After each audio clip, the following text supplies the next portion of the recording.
नमस्कार, मी Shweta Kondre. Riyansh multi trade private limited मध्ये मी आरोग्य सल्लागार म्हणून काम करत आहे. तर आज आपण आलेलो आहोत पवननगर येथे. मी माझ्या मम्मीला रियांश अमृत ज्यूस 2.5 महिन्यापूर्वी दिलं होतं.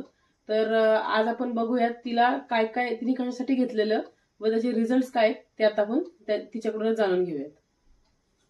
नमस्कार, मी नीता सुनील कालेकर. मी येळशे शिवती वसाहत पवनानगर इथे राहते. अमृत ज्यूस मी 2.5 महिन्यापूर्वी मी स्टार्ट केलं होतं घ्यायला. मी घेतलं होतं कायसाठी, माझ्या पोट कमी होण्यासाठी मी घेतलं होतं. पण रिझल्ट मला दोन्हीचा लागला. एक तर पोट माझं हे कमी झालं, पोटाचा जो घेर होता तो सुद्धा कमी झाला, आणि प्लस जे चेहऱ्यावर मला वांग आले होते आतापर्यंत मला सगळं पूर्णपणे क्लिअर झाले. हे कम्प्लिटली माझं हे पूर्ण वांगणी पूर्ण भरलेलं होतं. आज माझं एकदम क्लिअर झालं. मला आता खूप फ्रेश वाटतंय आणि हलकं हलकं वाटतंय. रिकमेंड करते की प्रत्येकाने हे अमृत ज्यूस घ्यावं.